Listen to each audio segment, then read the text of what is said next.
El Cajal Oro.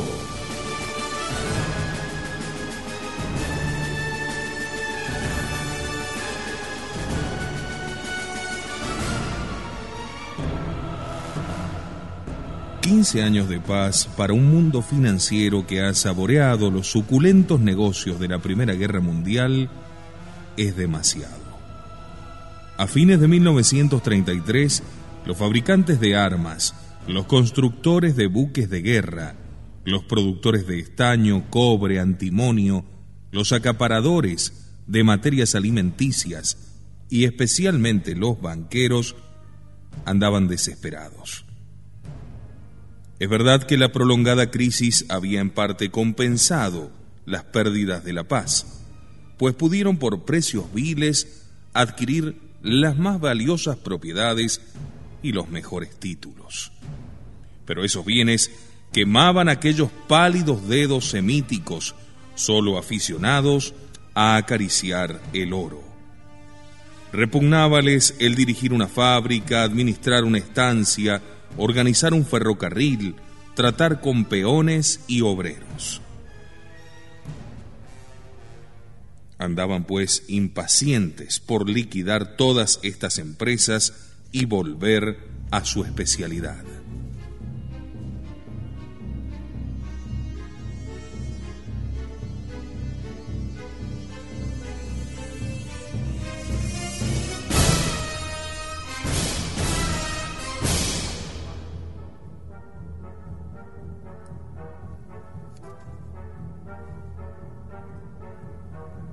A fin de que esa liquidación les rindiera una discreta ganancia, ya vemos, de el doble o el triple de lo invertido, era necesario valorizar los productos, cereales, carbón, metales, con lo cual valorizarían las tierras y las minas que habían acaparado.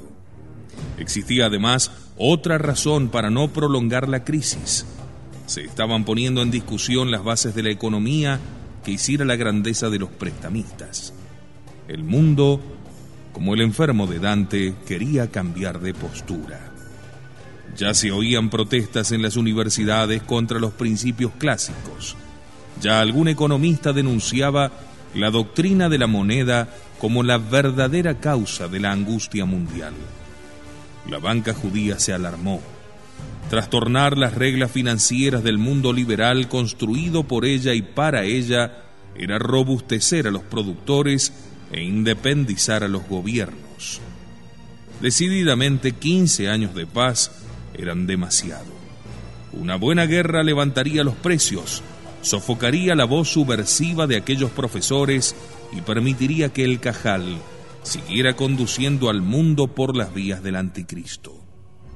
Pero una buena guerra. La de Bolivia y Paraguay había fracasado. Las chispas que arrojaba por arriba de las fronteras no lograban incendiar ningún país vecino. Era hora de forzar la máquina. Por fortuna, el nuevo año se presentó magníficamente. Precios inicuos, pueblos hambrientos, 30 millones de desocupados, naciones envenenadas hasta la raíz por el ateísmo, odio y miedo, alianzas militares, asesinatos de reyes y estadistas. Una tea bien manejada, un poco de petróleo aquí y allá, y Europa y Asia y América ardían como una pira.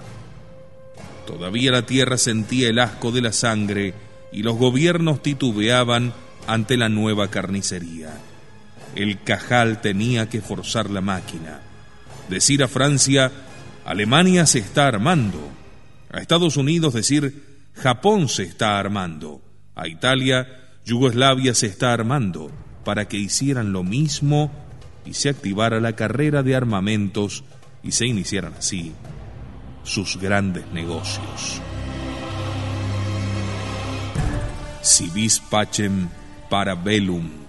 Si quieres la paz, prepara la guerra, aconsejaban los antiguos. Eso era verdad en los tiempos en que el mundo hablaba latín. Ahora habla inglés, y francés y alemán y ruso y japonés, y la algarabía de los estadistas y las intrigas de los vendedores de pólvora no afianzan la paz, sino que precipitan la guerra. y mejor cuando hay 1000 diarios sobornados para esparcir noticias y atizar focos de incendio en los más apartados sitios del globo, ya en el Sahar, ya en Viena, ya en Manchuria, ya en Etiopía. La guerra estaba en el aire. Un ministro borracho, con la menor indiscreción, podía desencadenarla como un niño jugando con una pistola puede hacer saltar la Santa Bárbara de un buque. Los financistas se aprestaban a devorar al mundo a grandes bocados. De pronto se atravesó en el camino uno de esos héroes civiles que saben afrontar la impopularidad y la ruina, y embarcó al Senado de los Estados Unidos en una pesquisa sensacional. ¿Quiénes son los pueblos que realizan el infame negocio de enemistar a una nación con otra para venderles armas a las dos? ¿Quiénes son los que ya están acuñando la sangre de los soldados que morirán sin saber por qué?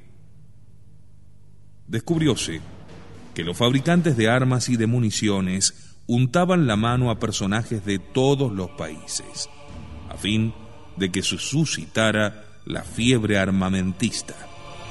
Y se pronunció el nombre de algunas grandes empresas involucradas, entre ellas la Zabulon Steel and Company. Este nombre judío obró como un talismán. La ruidosa investigación se amortiguó. Las agencias telegráficas no transmitieron más noticias. Los diarios callaron y se echó tierra al asunto como a un muerto. Mas por algún tiempo se desacreditó la voz de los comisionistas y se afianzó la paz intolerable. Había que cambiar de cartas para seguir jugando.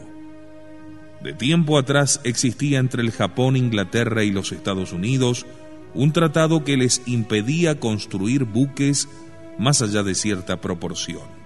Inglaterra 5, Estados Unidos 5, Japón 3. Situación humillante para un gran pueblo que tiene sus intereses en el mar. Japón reclamó el derecho de armarse hasta 5. Se lo negaron, invocando el Pacto de Washington.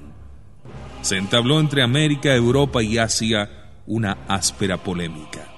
Conferencias, notas, convenciones, telegramas, discursos, intrigas. Los diarios obedientes al Cajal calentaban al rojo las calderas. O marcha el buque o estalla. La guerra o la revolución.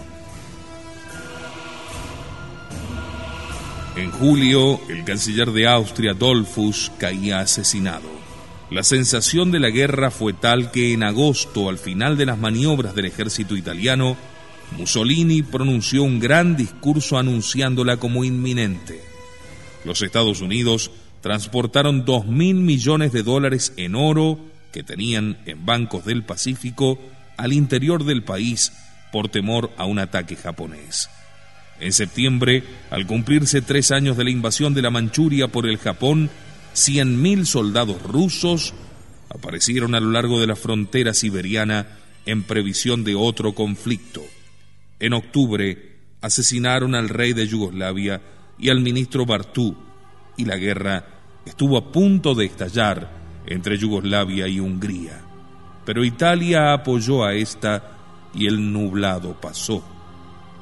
En noviembre, un estadista inglés llenó el país con el anuncio de que Alemania se estaba armando secretamente y que si se demoraban en impedírselo, cuando quisieran hacerlo, sería ya tarde. En diciembre, la atención del mundo saltó al África. Estalló un conflicto entre Italia y Etiopía. El emperador Albicino acusó de provocación a Mussolini ante la Sociedad de las Naciones, pero el duce arrojó el sable romano sobre aquella mesa cargada de papeles y los conversadores de Ginebra enmudecieron. Pocos días después, el Japón denunció el Tratado de Washington y declaró que construiría todos los acorazados que necesitara. Los Estados Unidos se conmovieron. El Gran Cajal se regocijó. Asia contra el mundo, era Buda contra Cristo.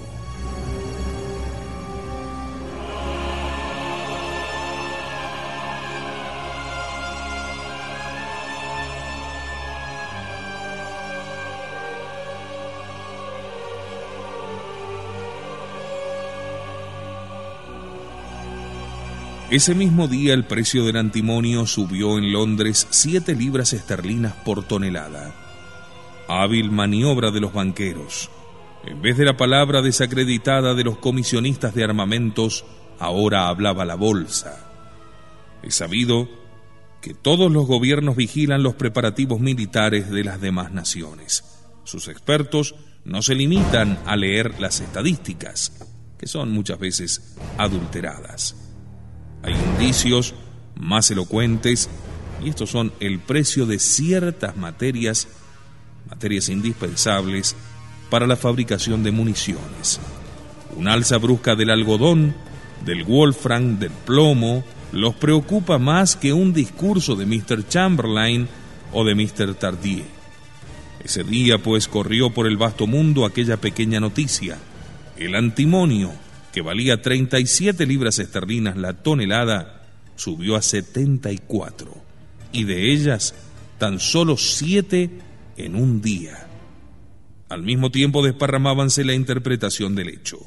El Stock Exchange de Londres se muestra sobremanera alarmado. El antimonio que se emplea para fabricar tipos de imprenta se usa, aliado con el plomo, para fabricar granadas. Actualmente la fabricación de tipos de imprenta no ha aumentado. ¿Por qué, pues, este alza en el antimonio? Los especialistas creen que esto se debe a ingentes compras de alguna nación que está fabricando granadas en gran escala. En una sola hora, las noticias y el hábil comentario que parecía extraído de los protocolos de los sabios de Sion dieron la vuelta al mundo. Los franceses pensaron: ahí nomás, son los alemanes. Los polacos dijeron: son los rusos. Los norteamericanos pensaron en el Japón. Ese mismo día, el Roche del Gran Cajal de Buenos Aires convocaba a los 5 magnates de la judería porteña, que gozaban de toda su confianza porque estaban sólidamente encadenados a sus secretos negocios. La reunión no se realizó en la sinagoga frente al Heyal, bajo la sagrada lámpara que ilumina la Torá, sino en el piso 25 del Banco Blumen, a donde no penetraban sino los escogidos y donde ningún ojo, ningún oído humano, claro, podía sorprender sus deliberaciones. Allí sí que podían hablar a calzón quitado, con el cinismo indispensable en tan complicados negocios. Era el despacho del Roche, una sala espaciosa, con un alto zócalo de nogal, sobria de muebles, sin colgaduras ni artefactos. Grandes vidrieras sobre 3 rumbos la iluminaban copiosamente. En muriendo la tarde, su techo, liso como el alabastro, irradiaba una claridad sin sombras. Una mesa oval cubierta de cuero verde y suntuosos sillones alrededor. En la pared del sur, la única sin aberturas, un juego Chesterfield arrinconado y una chimenea magnífica decorada con el retrato de cuerpo entero del fundador de la dinastía, Zacarías Blumen I, a la edad de 60 años. Su hijo aguardaba a los visitantes que iban llegando, los saludaba con un recio apretón de manos y les indicaba un sitio junto a la mesa. Antes que ninguno apareció Moisés Halevi, francés, antiguo joyero, dueño de todos los sitios alegres de Buenos Aires. Vestía con rebuscamiento, jaquet gris del color de sus tupidos cabellos, bien peinados, y un grandioso plastrón adornado por una perla maravillosa. Negra venda le cubría la mitad de la cara, disimulando una fístula supurante, reliquia de cierto balazo que su amigo y socio, León Coca, le deserrajó en uno de aquellos lugares de esparcimiento. El balazo no curó nunca del todo, pero ya hacía tiempo que Coca se había olvidado de respirar. «Mis felicitaciones, don Zacarías», exclamó cortésmente. Asociado en muchos negocios a Blumen, era sin embargo de los pocos de la sinagoga que no lo tuteaban. Aunque muy rico, siempre necesitaba de Blumen, que lo había embarcado en el negocio alegre y ahora quería comprar por su intermedio 200 farmacias, para instalarlas a la forma moderna, como en Nueva York. Las farmacias podrían hacer buenos negocios de acuerdo con los cabarets. «¿Y por qué felicitaciones?», preguntó Zacarías, cejijunto y algo triste. «Hombre, ¿no ha leído en los diarios de hoy el discurso de Hitler?». No, me lo leyó mi hija. Ella le atribuye mucha importancia, yo no. ¿Le parece que Francia puede tolerar tanta insolencia? Créame, es la guerra. Lo que van a valer sus minas de estaño en Bolivia si llega a estallar una guerra. Bueno, entonces, amigo, felicitémonos los dos. Lo que se va a divertir Buenos Aires con el dinero que nos entrará y lo que valdrán las botellas de champán en sus boîtes. Zacarías dijo esto con tono sarcástico y añadió: «Cuando usted me haya escuchado, no creerá más en esa famosa guerra que todos los días anuncian nuestros diarios y que nunca estalla». Entró un hombre obeso y resoplante de cara jovial. Su nombre, Aaron Goodgold, holandés de Ámsterdam, pero más bien judío-alemán por su ascendencia. El rey de la cerveza argentina y también el más valiente de sus consumidores. «Estoy contento, Zacaritas. Déjame que te abrazo. La agencia Hafas, mi telegrafía, que en Londres la onza de oro ha subido 7 peniques. Me parece que te ganas unos 5 millones de pesos. Noticia esta vale un barril de cerveza. Te invito a beber 2 en la tardecita en Münchener Hof». Zacarías no respondió ni media palabra. Estaba más atento a otro recién llegado que también lo acosó a felicitaciones.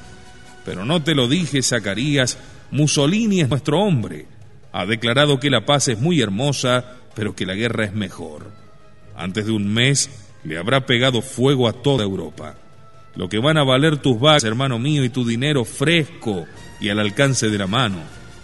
«No, tú no piensas ni en mis vacas ni en mi dinero», replicó Blumen, «sino en el 1.000.000 de toneladas de trigo y los 2 millones de maíz que ya tienes acaparados.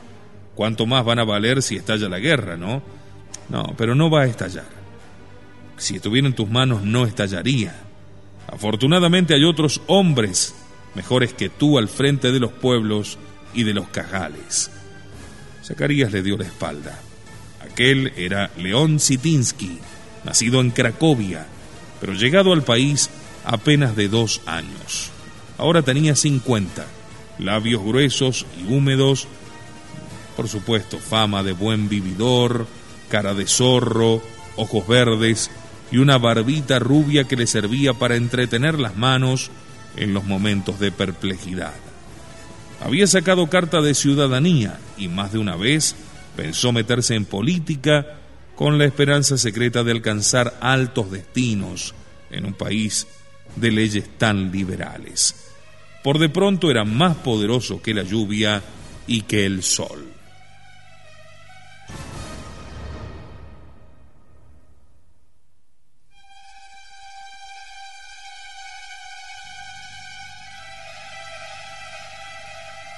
Resultó ser que llegó un punto en que el bienestar de los agricultores no dependía tanto de los fenómenos meteorológicos como del funcionamiento de su hígado.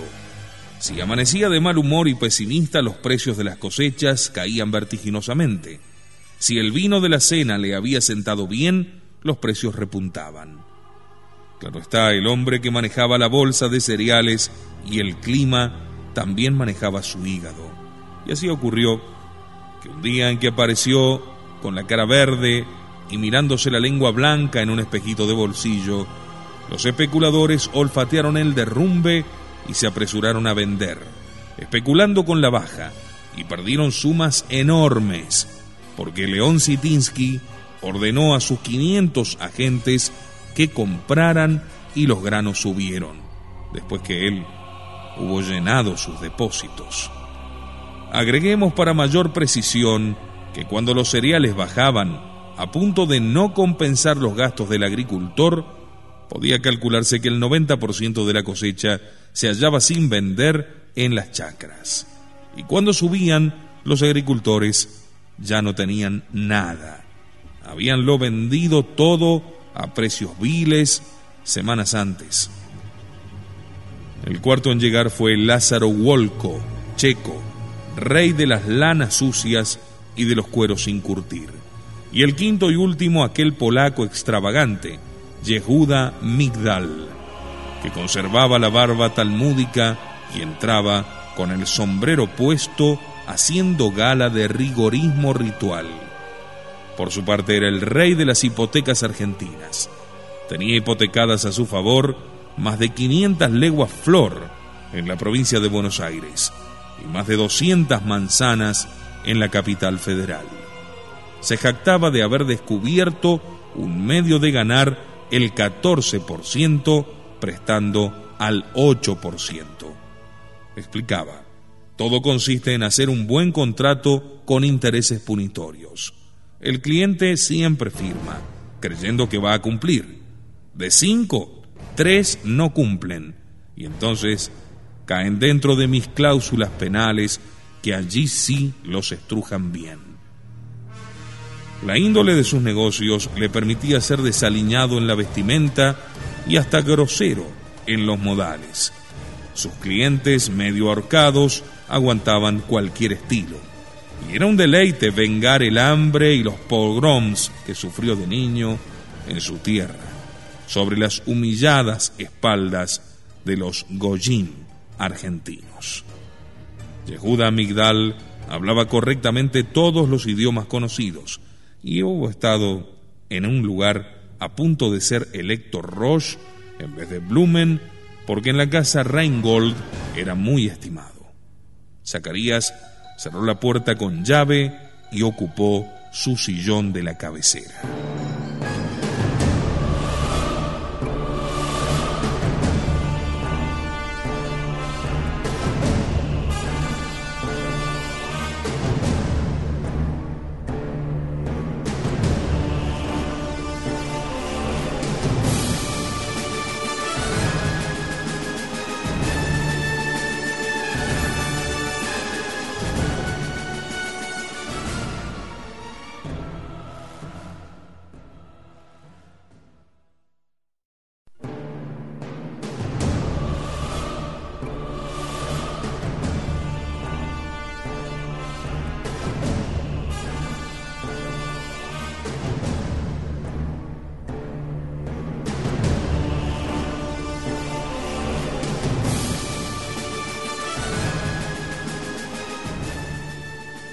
Blumen paseó su mirada por aquellos 5 rostros, 3 de ellos afeitados a la inglesa como el suyo, pero todos marcados por el indeleble sello del pueblo escogido. Todos, ese día, hasta el rudo y ensombrerado Yehuda Migdal, parecían alegres, como si esperasen buenas noticias. En suma, ustedes están hoy satisfechos de la vida. Lo siento porque voy a aguarles la fiesta. Tengo cosas graves que comunicarles. ¿Qué ocurre? ¿Qué está sucediendo? En las 5 caras tan distintas se pintó la misma angustia. Tú, Aaron Goodgold, que me has felicitado por el alza del oro en Londres, ¿no tienes algunos ahorritos que se te están valorizando? ¿No es verdad que posees unos 2 millones de libras en oro? Eso te hace ganar 1 millón de pesos. Sí, ciertamente. Pero si me alegro por mí una vez y bebo un barril de cerveza, me alegro 10 veces por ti, que tienes 10 veces más, y beberé en tu nombre 10 barriles. Te lo agradezco, pero dime, ¿qué nos pasaría a ti y a mí y a todos ustedes, que también tienen su medida de lana oculta, y a los Reingold y al Cajal, si hoy se descubriese la fabricación artificial del oro, a tal punto que un puñado de oro resultase más barato que un puñado de sal. Aarón Goodgold palideció, quedó sin castellano y solo atinó a exclamar en yiddish, el idioma de su juventud: ¿qué estás diciendo, Zacarías? Esto tenía que suceder de un día a otro, exclamó Blumen siguiendo el hilo de sus cavilaciones. Hemos sido demasiado hábiles y hemos ido demasiado lejos. ¿Qué quieres decir con ese lenguaje civilino?, interrogó Yehuda Migdal, impaciente y alarmado. Algún día, dijo Blumen, la humanidad se asombrará de que haya habido una época en que ella misma se dejó encerrar en esta prisión israelita del prejuicio del oro. Hallará inconcebible una crisis como la actual, en la que el mundo, conservando y hasta aumentando su fuerza productiva, ha vivido muriendo de miseria, por carecer de medios de pago a causa de que el oro, del que nuestros sabios han hecho la base de las monedas universales, ha sido retirado de la circulación en grandes masas por nosotros mismos. Aarón Goodgold, que sufría de reuma, llevaba siempre una papa en el bolsillo. Le habían dicho que eso era bueno. Sacó la papa y la colocó sobre la mesa. Ya sus amigos conocían esa costumbre y exclamó: «Está bien lo que dice Zacarías, pero no te comprendemos. ¿Qué quieres decir, hombre santo?». Blumen prosiguió como hablando consigo mismo: «Hemos llevado al mundo de crisis en crisis, para aumentar el poder del oro, porque nuestros sabios habían demostrado que la prosperidad lo disminuye». Naturalmente, saltó fastidiado Yehuda Migdal, porque en la prosperidad hay crédito, y el crédito descubre 1000 formas de moneda, billete, cheque, pagaré, que reemplazan al oro. Pero ¿sabes lo que eso prueba? No que el cajal ha ido demasiado lejos, sino la extrema abyección de los pueblos cristianos. El polaco, sin preocuparse, prosiguió: «Los cristianos tienen cerebros de bestias. No han sido capaces de inventar una moneda que los liberte de nosotros. Y han aceptado hasta en sus libros de economía política que el metro de todas las mercaderías que ellos producen sea otra mercadería que ellos no tienen, cuyo valor fija diariamente nuestra casa en Londres». «Exactamente», exclamó Blumen. Y Migdal, ya embalado y respirando fuego, prosiguió: «El que tú, Sitinsky, un día hagas bajar el trigo no obliga a Goodgold a bajar su cerveza, ni a Wolko a bajar sus lanas.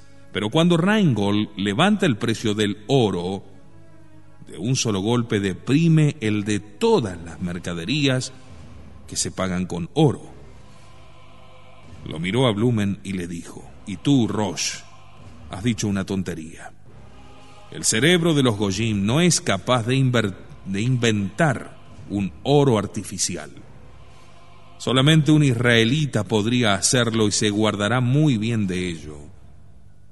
León Sitinsky comenzó a tirarse la barba suavemente. Halevi, por su antiguo oficio, tenía algunas nociones de química.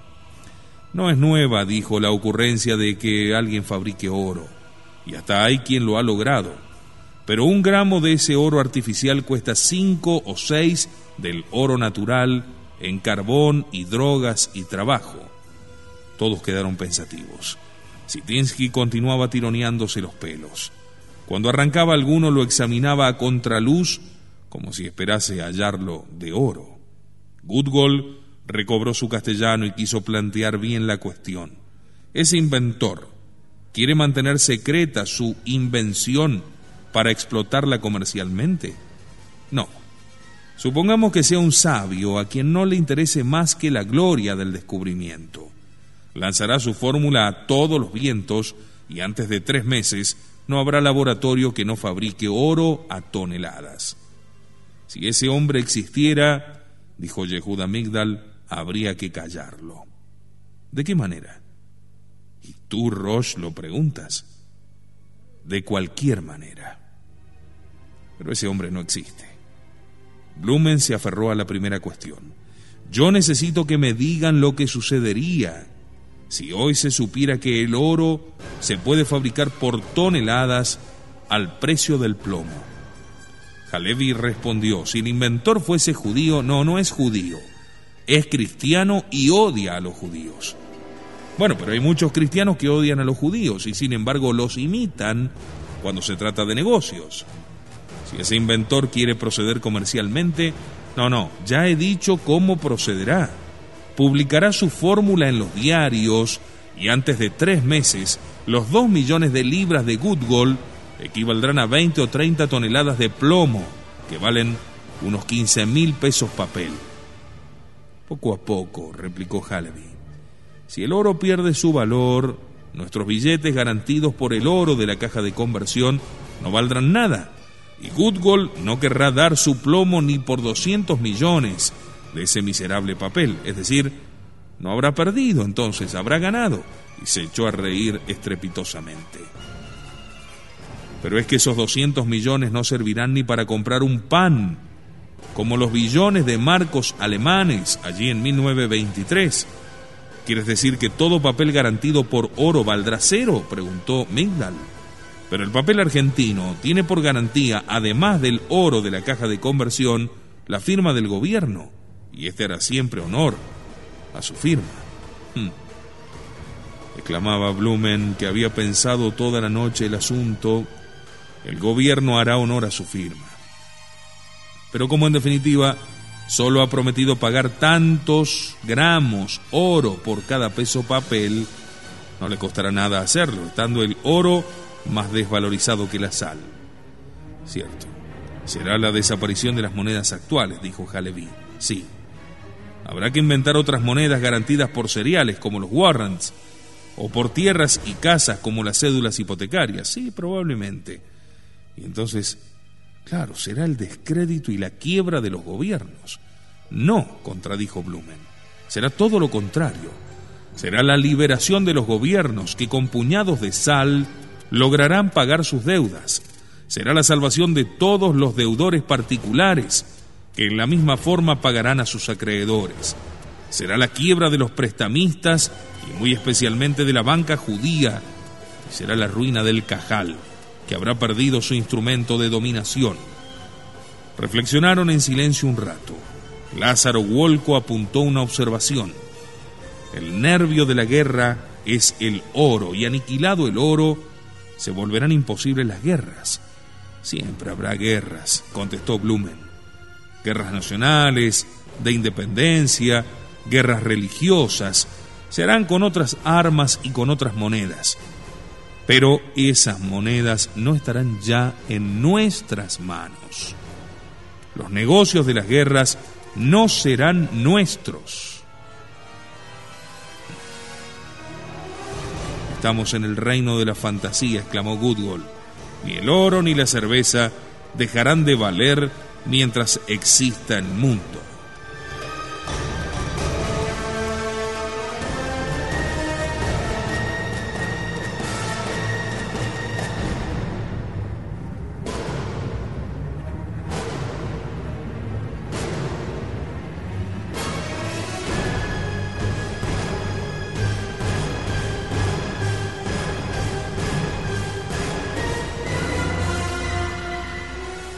Estamos en el reino de la blasfemia, dijo con furia Yehuda Migdal. Y tú, Rosh, que hablas de la ruina del Cajal como si dependiera de la voluntad de los hombres, tú has blasfemado. Explícate, Yehuda, pero no me insultes, porque te haré arrojar con mis criados por el balcón. Hay 25 pisos hasta la calle. Migdal se encasquetó bien el sombrero, miró con desdén la papa que Goodgold usaba contra el reuma, porque él también la había usado pero inútilmente, y se dirigió a Blumen.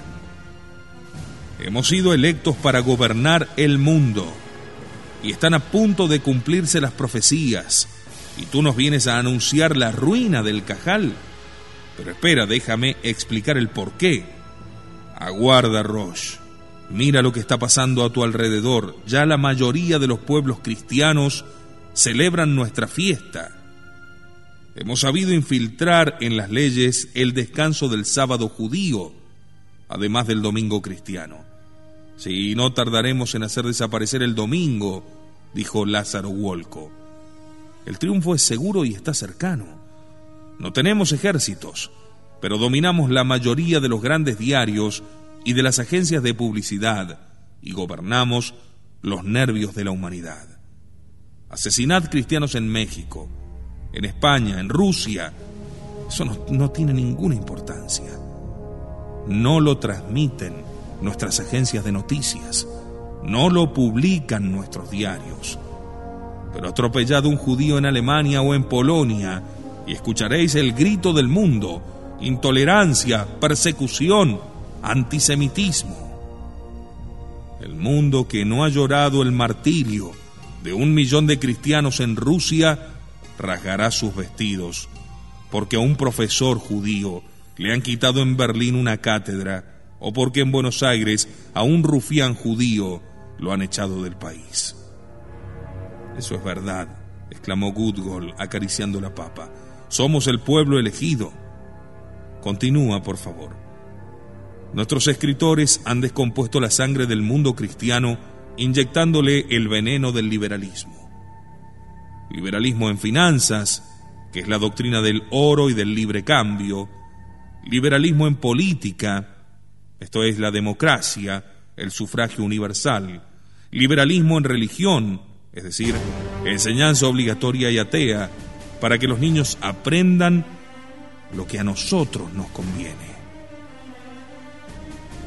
A ellos les imponemos la libertad, pero sujetamos con el Bet Din, el Cajal y el Erem a nuestra propia nación. Ellos con sus constituciones van como buques desmantelados al azar de los vientos y de las corrientes. Nuestro barco es más pequeño, pero la mano del timonel es firme y sí sabe a dónde vamos. Escúchame, por favor, Yehuda. Yo soy el timonel. El Gran Cajal de Nueva York está a 1000 codos arriba del de Buenos Aires, replicó Yehuda. Si tú, Rosh, no crees que las profecías se están cumpliendo, despójate del Taled, no toques más la sagrada Torá, aléjate del Geshal, huye de la sinagoga y refúgiate en la catedral donde un obispo te bautizó. Zacarías aguantó el chubasco. Ya tendría ocasión de cobrarle su falta de respeto a aquel energúmeno que lo odiaba porque le había derrotado en la elección. No estamos en la sinagoga, Yehuda, sino en mi casa. Y no lo olvides, como has olvidado mis palabras del principio. He hablado sobre la hipótesis de la fabricación artificial del oro. Yo también creo que el Cajal es el rey de la tierra. Pero díganme ustedes, ¿en qué se funda su poderío? Silencio.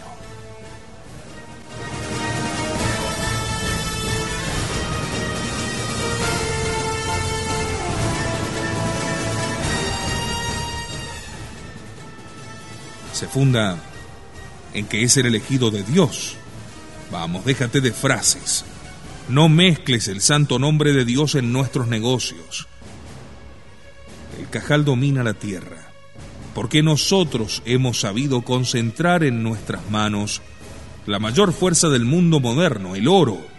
En 2 días podemos retirar o arrojar a la circulación cualquier suma, 100 millones, 500 millones, 1.000 millones de dólares en oro sellado. Esta maniobra produciría más ruinas que un terremoto que destruyera las grandes ciudades. Pero yo les anuncio que está a punto de romperse en nuestras manos el instrumento que nos da tanta fuerza.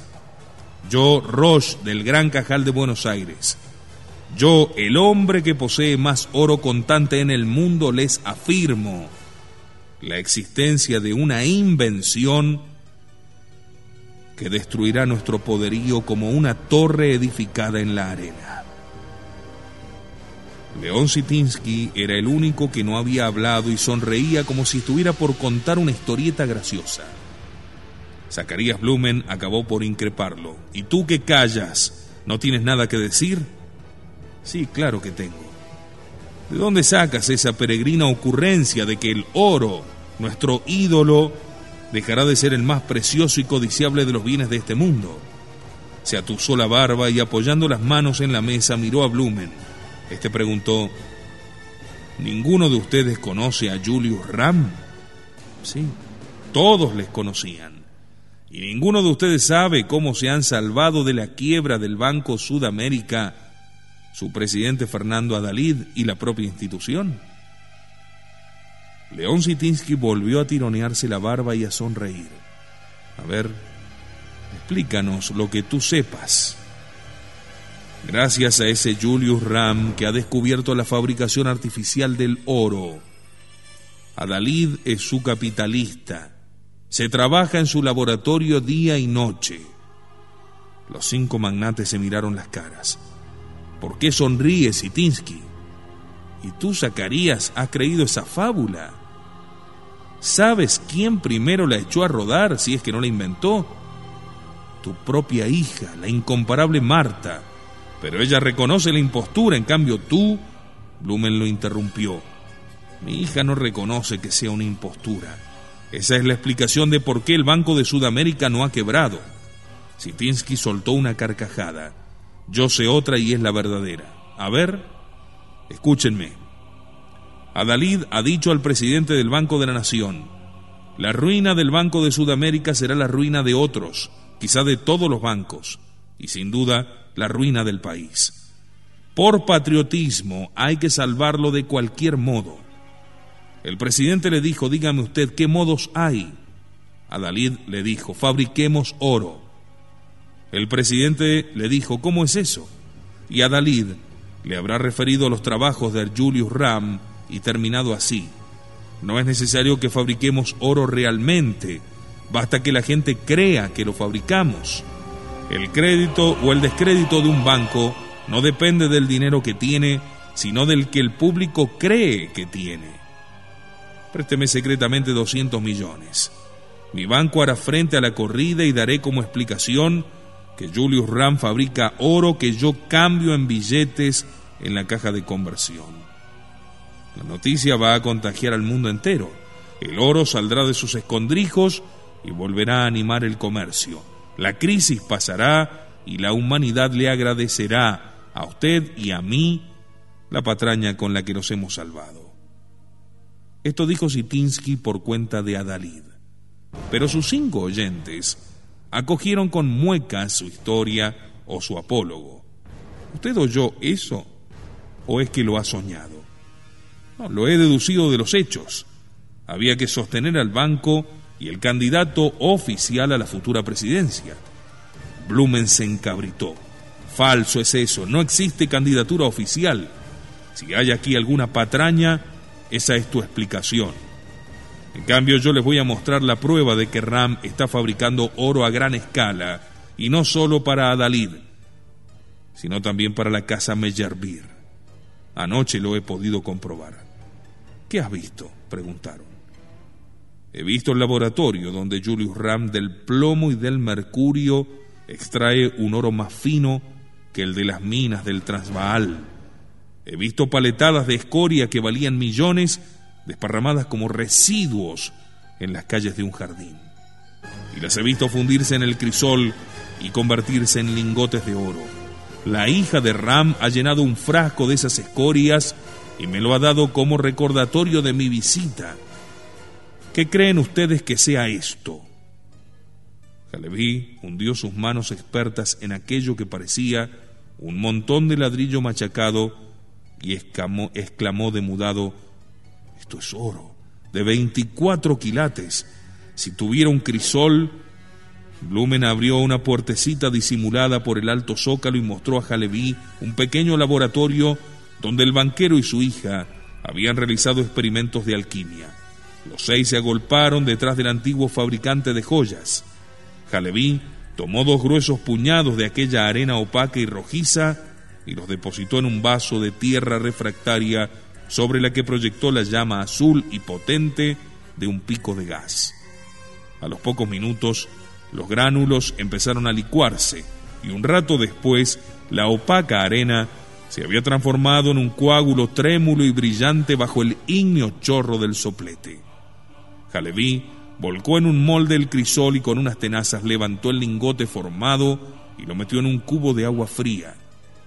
Aquí está. Aquí lo tienen. Uno por uno, los 5 judíos palparon, examinaron, acariciaron el lingote, que sin duda alguna era de oro sin mezcla, amarillo, pálido y brillante.